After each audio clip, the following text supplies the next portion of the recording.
Hey everybody, what's going on? This is Pillbox Movies. I'm Hank, and today we're going to be watching the 1974 Robert Altman film California Split.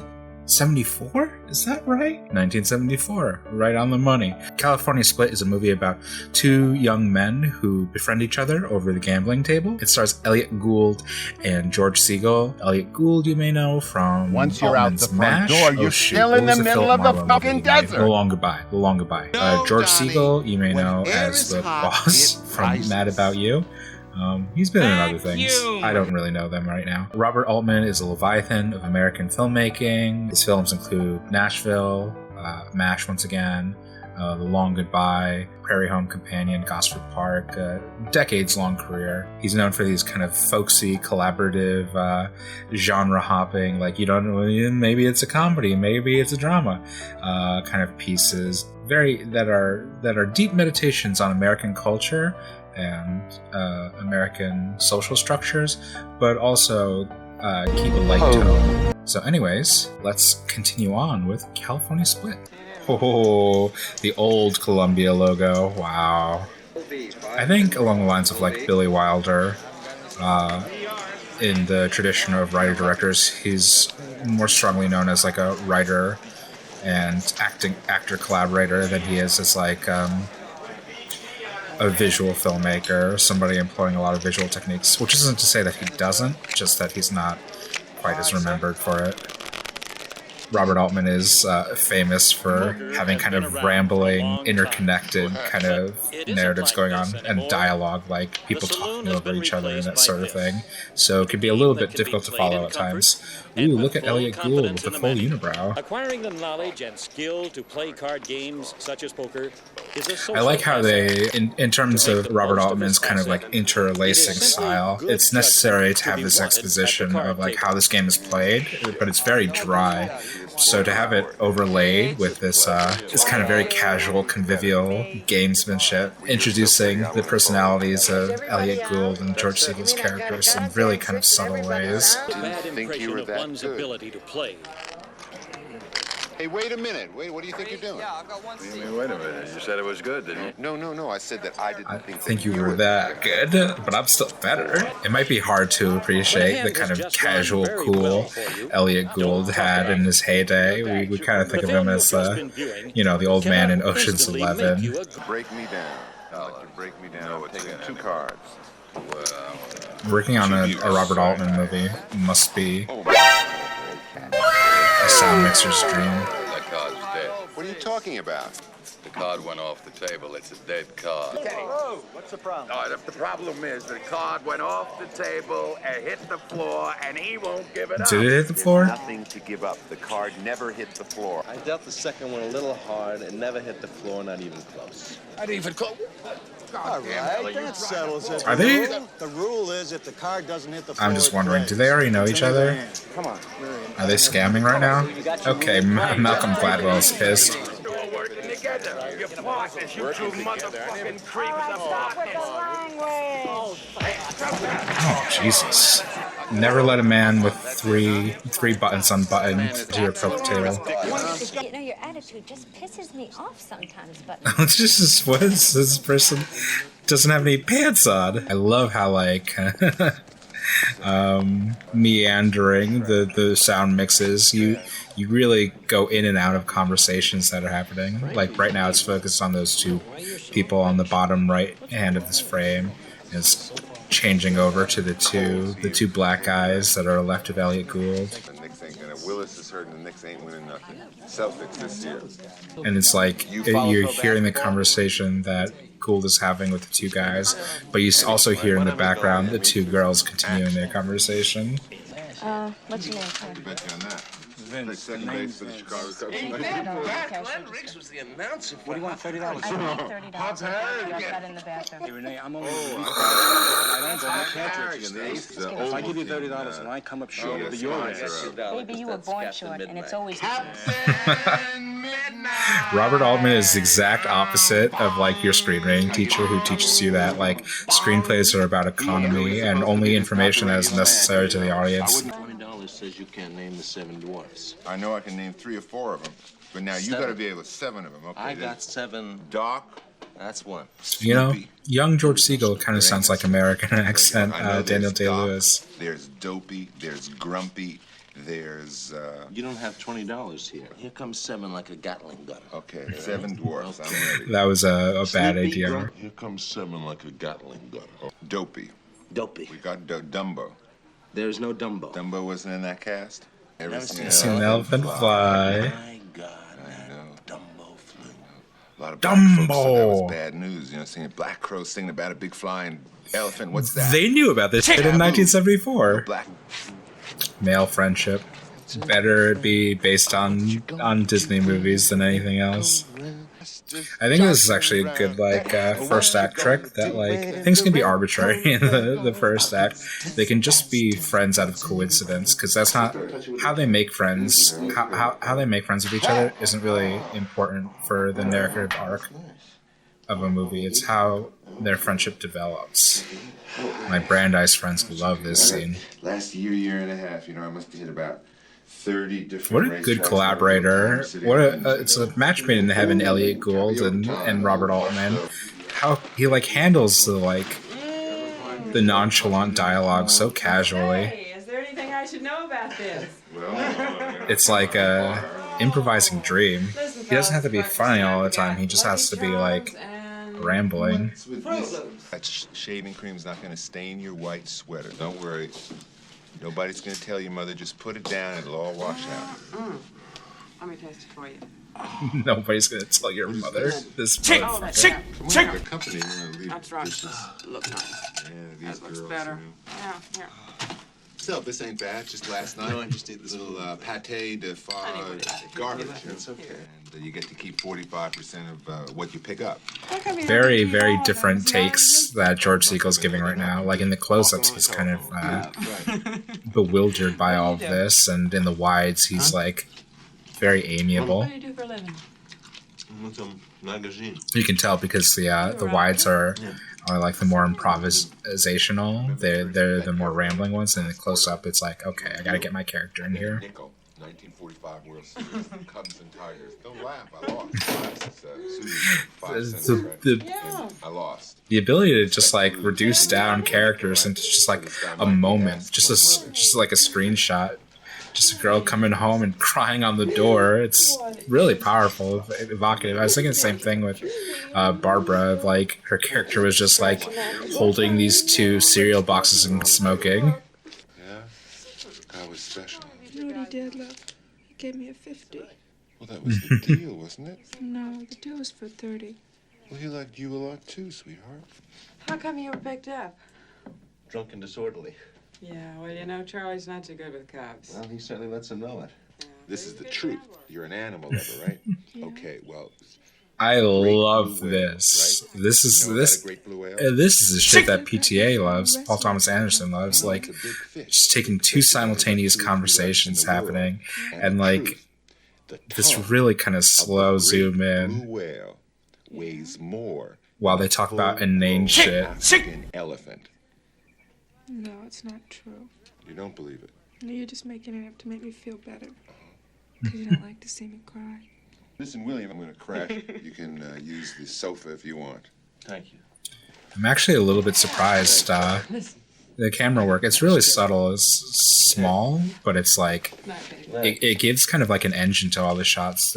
I kind of noticed this for Shortcuts. I haven't noticed it for his other films, but just the slight movements of the cameras, not keeping them stationary, just constantly gives this action that really feeds into the cuts and keeps these keeps the feeling of a sequence going on. You feel like you're watching a continuous roll of action, and there's a rise and a crescendo and a fall here now.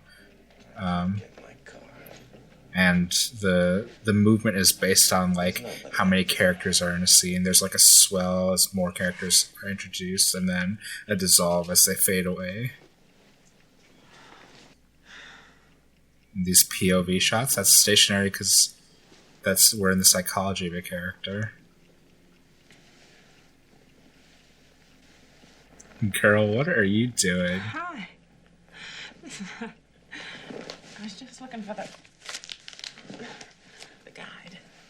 Go back to sleep.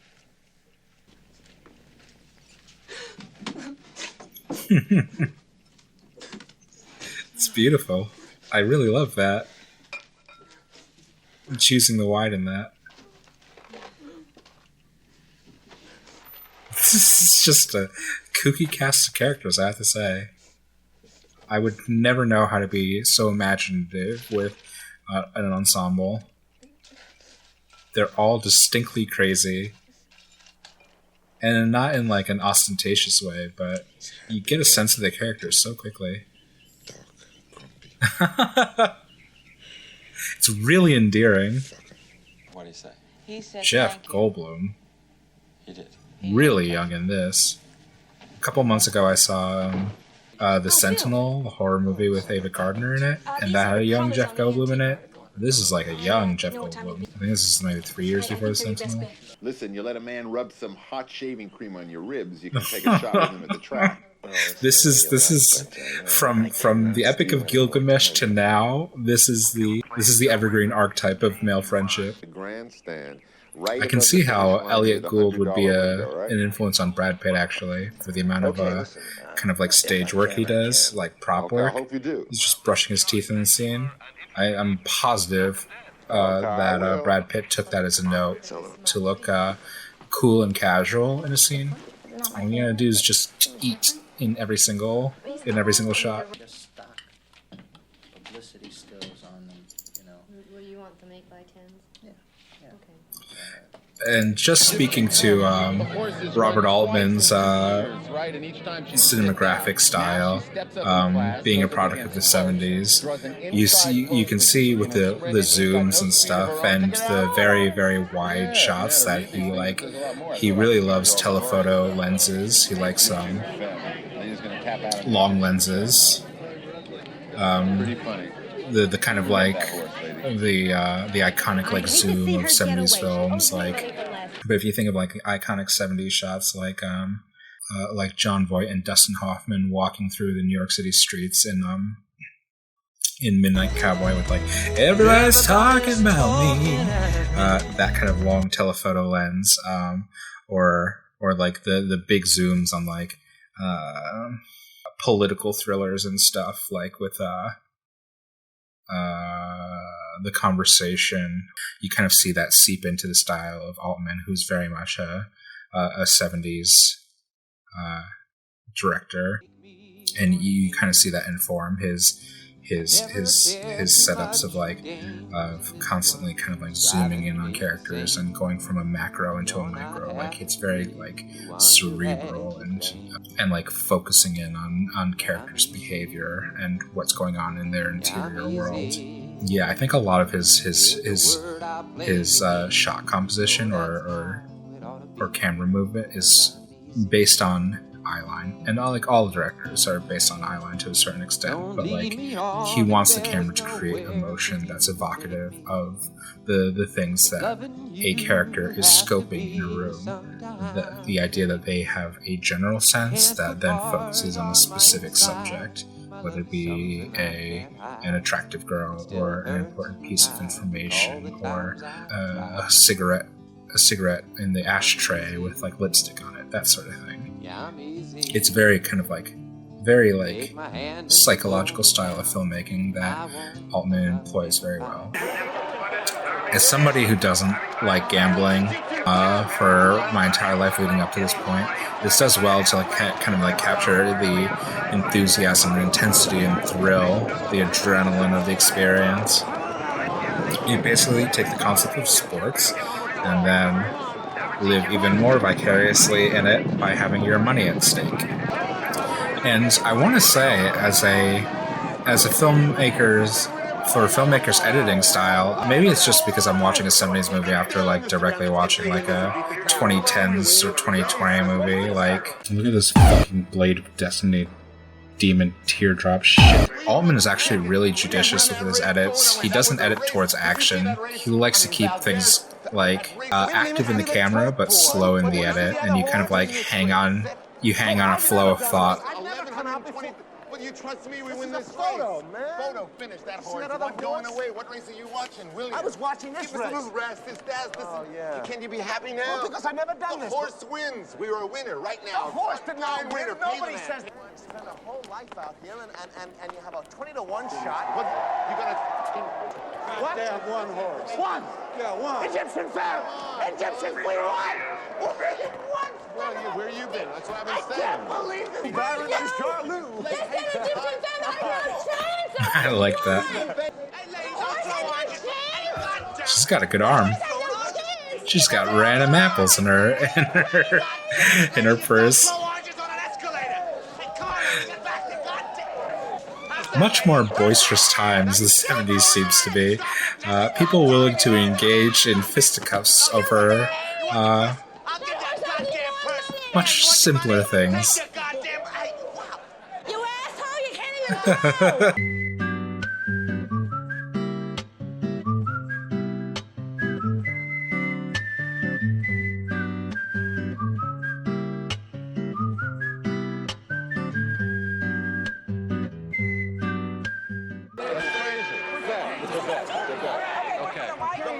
I love Barbara's hair. Low-key, that's a look.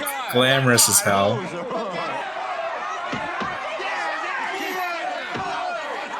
I like how Susan's already like half asleep with this.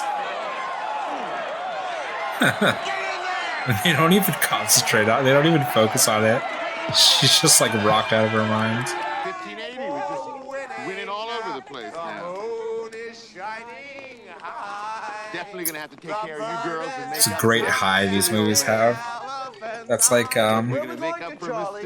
this, Rounders, drug movies have this a lot too. When you're like starting your drug empire, like Goodfellas or Blow, like that Act 1 like rise into notoriety. I'm sorry, I hit your nose. Put her in the car, man. Stick 'em up, man. Don't believe this. Just You relax. blow Don't your get fucking tense head now. out. Wait a second. You're not blowing nothing. I don't believe it. 2 nights in a row, right? We're gonna get robbed 2 nights in a row. Put the money on the table, man. Let me tell you, please, Charlie. Wait a second now. Here's 780, man. That's it. You got half, and we're taking half. Now take the money and run. Go ahead, 780, man. Don't think about it. Take the money and go. Get out of here, you fucking bum. Get out of here, man. This town is full of boys who think they're mighty wise. Just because I love that he's like he was in this life and death situation, and he's just all he is angry that he lost money on it. And like I do like that this movie's not like about hustling or grifting or anything. It's just about highs. It's just about pursuing the gambling high. Great use of telephoto lens. It makes for really interesting framings. My wife kids me about it, but she respects He looks like Philip Baker Hall. If that's Philip Baker Hall, I am going to scream. That wasn't Philip Baker Hall. I shall not be screaming. $3. Forced to bet the 3.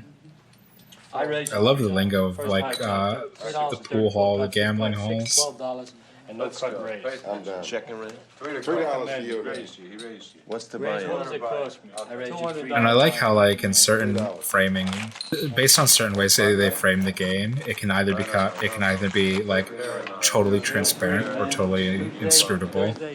Like we got the sense just based on not seeing the cards at all that just from having the shot like cut above seeing the cards, we actually got an emotional sense of Bill being lost in the game, that he doesn't know what he's doing, that it's like kind of out of his hands.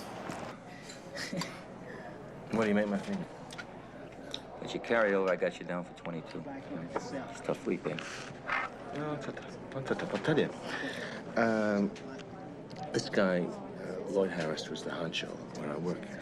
We had a very good Christmas season. I wasn't expecting the film to take this tack. Like, you kind of expect that Elliott, Gould, that Charlie would be the one that sinks in the hole, but we're seeing that Bill's the one that's going down the hole, which is a real Swift term. Like, you kind of like preparing yourself for Charlie to take a beating on this stuff, because that's part of his personality. He's like an extrovert. He plays dangerously, and you don't see any of this developing in Bill, and so it's like a real bucket of ice water in the face to find out that Bill's the one who's going deep in debt. I'm asking you a question. Did I not tell you that? You don't have $1, plus you owe me more. Man, I heard it before.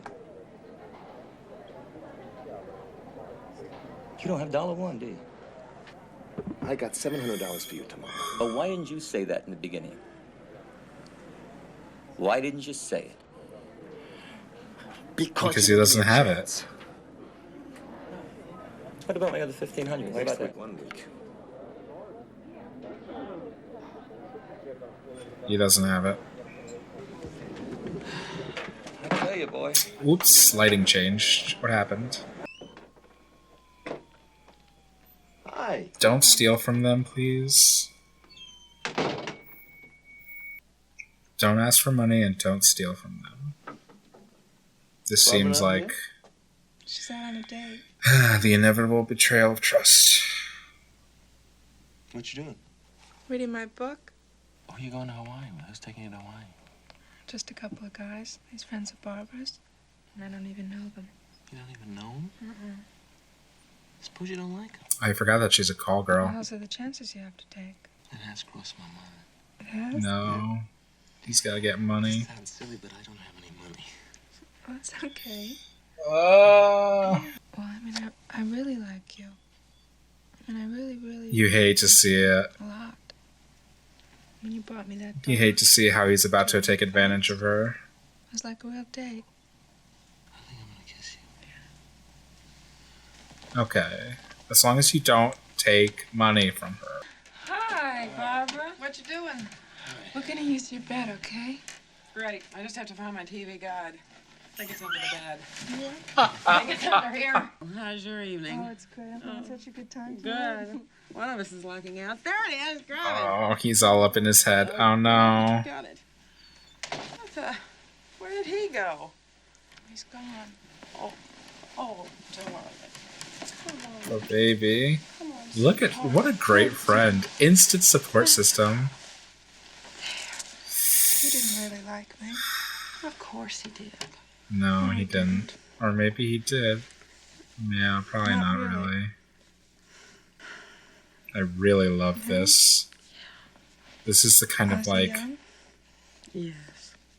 And good looking. peek into like a very private moment in these characters' lives that you don't get in any other kind of film. Really? It's such an intimate portrait. You feel like you're intruding. It feels like almost invasive, but it's made easier by the fact that you like kind of like relate to these characters. I'm straight with Spark. Why don't you check with Spark and then check back? Oh!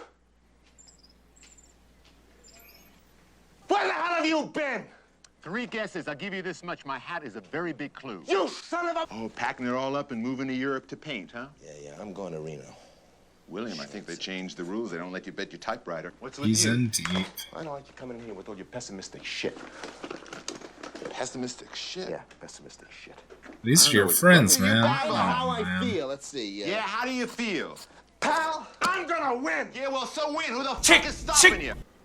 This is also a male friendship too sometimes. I'm gonna win. I love the little detail of him just having the tab on his finger. William, did I ever show you my one-arm piccolo player? The man is a classic. The man is world-renowned. William, you gotta check this out. William, for me, you gotta check this out, William. The man is known all over the world. Now listen, He just wants to help you watch out. me. He just When I wants to reach my make you crescendo, laugh. For me, you gotta give me a little hand. A little applause, William, okay? Right? Pause,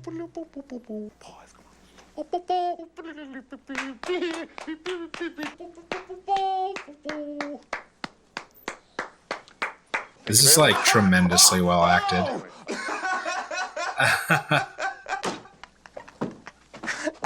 This is tremendously well acted.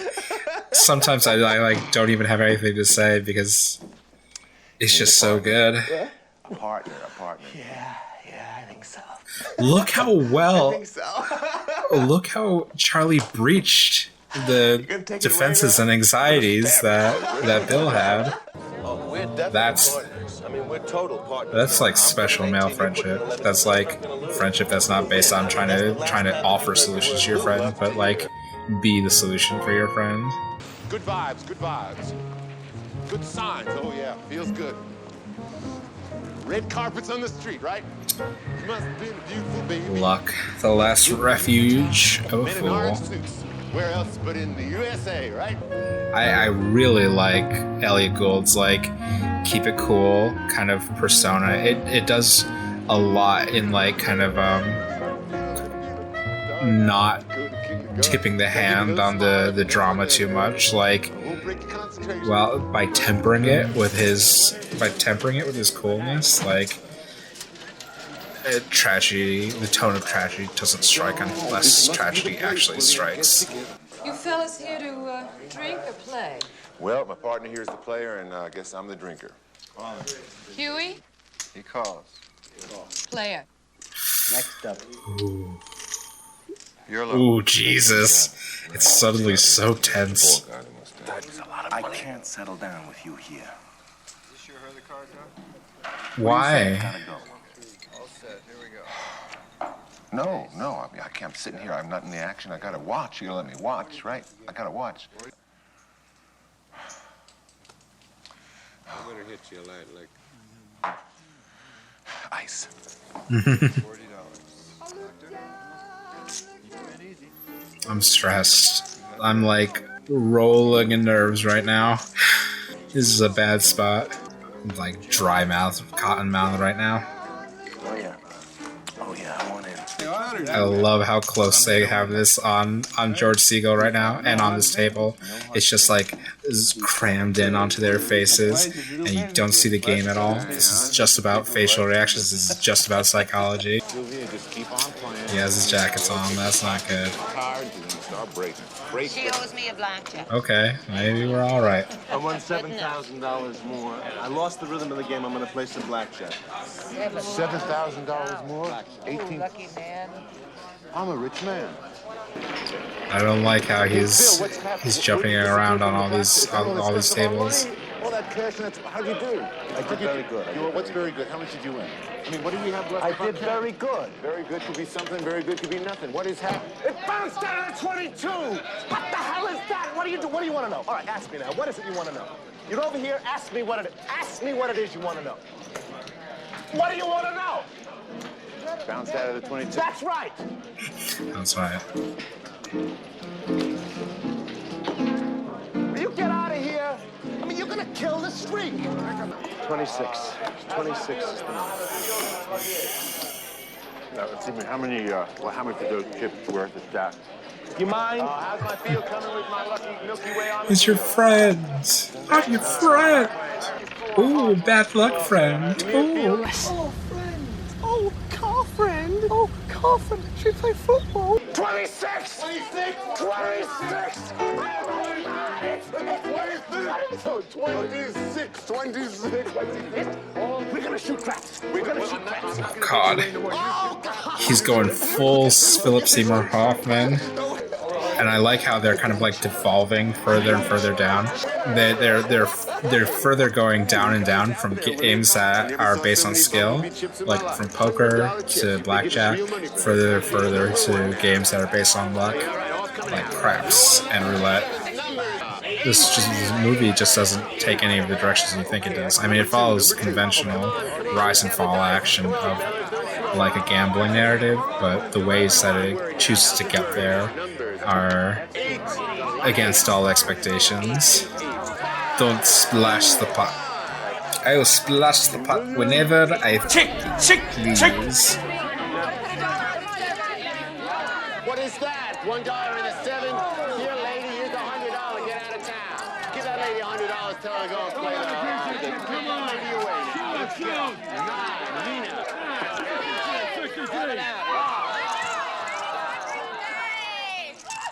I don't believe it. It's my birthday and I won. You won't be here next week. Oh God. Oh my God. It's a jackpot. Oh my God. I'm so upset. He's not enjoying it. at all. He doesn't know how to stop. Go grab none of these. I love this framing, though. I love this divide. Oh, William, I got the world on a string, sitting on a rainbow. I love this small, quiet room. Get a couple of outfits, some new clothes. Maybe we'll hit the old Mustang Yes, Ranch, give me right? that You suit. and me get a couple of little ladies, have a ball, right? Then maybe There's you a- come there's- down, go to Vegas, there's a hire thought limousine, happening. get There's a driver, hit revelation every that's track in the happening. world, right? We haven't even started yet, Mr. Denny. I haven't even picked up the dice. I mean, you just now showed me how to win, right? Conviction, right? Conviction and control. Well, just keep everybody back. Oh, God. I don't know why I'm so upset by this. I don't know. It's such a stark revelation that none of this is fulfilling. Now, I'll cash my shoe in, too. You give me something for that? And, No, we get too many old shoes. it's a searing indictment on materialism. I think we've got quite a few here. I don't know why this has affected me so much. That because he's right. It's like it's empty. It's just fucking gambling money. This is the exact opposite kind of revelation than Rounders. I wasn't expecting this at all. Like, these narratives are usually based around the idea that, like, you know, either you're rewarded for skill on the part of Rounders or something, or like, you know, you find out that something else in your life is more fulfilling or worth fighting for. Like, you fight for your honor or you fight for your family, and you realize like what's important in your life. That is not the direction that this movie is taking. This movie, instead of highlighting something else that's valuable, instead is saying that this lifestyle is valueless. It's a painful revelation because naturally, as a human being living in the world, I put a lot of stock in kind of material possessions, in feelings of accomplishment or feelings of winning, gaming the house and beating the house, and I feel like this movie is saying that there's not real, tangible fulfillment in that. A whole feature story, but I said, no, we're going to be resting until we come back, right? Charlie, there was no special feeling. I just said there was. Yeah, I know that. Everybody knows that. But check this out. You know, we're heroes here, right? This lady Norma Walker works near the cashier. Gave me this one. If it takes a watermelon 5 minutes to water, how long will it take a sweet pea to pee? As long as it takes a pair of dice to crap.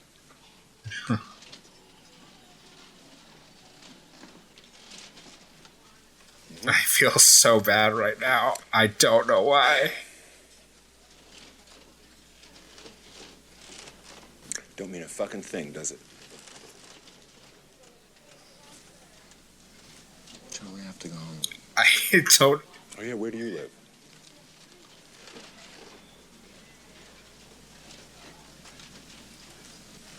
Let's see. Oh, God.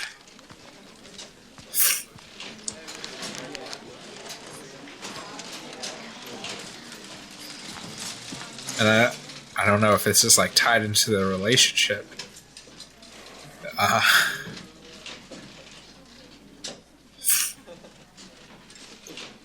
But it's like they had such a good thing going. They were just keeping each other high all the time. And it's a weird revelation for him to have that, even feeling high all the time. It's not like, it's not real. I'm having a hard time putting my finger on it. In a way that I wasn't expecting. I was deeply affected by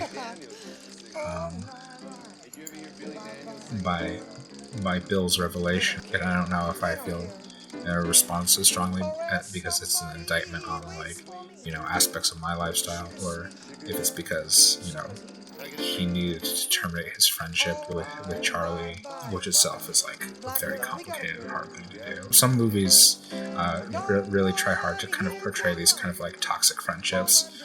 Like Rounders is the obvious example. Like Matt Damon has to learn that Edward Norton's character isn't doing him any good and is like endangering him and putting him in these situations that are kind of like a threat to both his physical health, but also his mental well-being. So they portray that toxicity, but because they portray the toxicity part of the friendship so strongly, it doesn't feel as much of a loss. You don't feel as much of a loss of the friendship aspect. But I think in this, the toxicity is downplayed, and the friendship, or at least the good sensations of friendship, the highs, the camaraderie, the jokiness, the companionship, it's all presented in a really kind of flattering or exciting light. And so like it is hard to figure out, as it is for Bill, kind of like that it might actually, for all those good aspects and very few negative aspects, it might still be unfulfilling at the root. This is weird. I'm having a reaction to this like this is like I just watched A Doll's House or something. This is like the kind of revelation that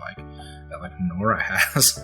Yeah, I wasn't going into this movie expecting to have such an emotional response to it. I'm really surprised. Like, I think I've had difficulty getting into some of Robert Altman's movies before for one reason or another, just maybe because it's such a stylistic change from what I'm used to. It's from such a different era, but talking out like the decisions that I perceived him making on screen, on the page, on the script, and with the actors, like detailing all those positive aspects and stringing them together, I really got a more full sense of how brilliantly Robert Altman weaves together a film, and how counterculture it is, not just to like American social norms or whatnot, but also to the Hollywood formula of making as like compact and effective and dramatic piece as possible with every single movie, just like drowning you in this is important and these are about important things and these are important people. Like Altman really eschews that kind of format. Oh, I can't believe how good Elliott Gould and George Segal were in this movie. Again, like I kind of take Elliott Gould for granted as like a leading man in Robert Altman's films, but like talking out his particular skill set and how he like brings his character to life and how he manages to channel and release the tension of the film based on his characterization alone. He's so good. I'm like really beginning to see the appeal of him now. This was shocking. I really, really love this. I wholeheartedly recommend you find California Split and give it a watch, because like what the fuck is a California Split? I have no idea. Anyways, if you enjoyed this, please like, share, and subscribe. I like doing these things. I want to encourage you to watch more movies off the beaten path if you can. Watch movies that you're afraid to. Watch movies that you've never heard of. Watch movies actively. Watch movies passionately. Fall in love with this shit. Because every so often you find a gem. So yeah, keep watching good movies, and I'll see you next time.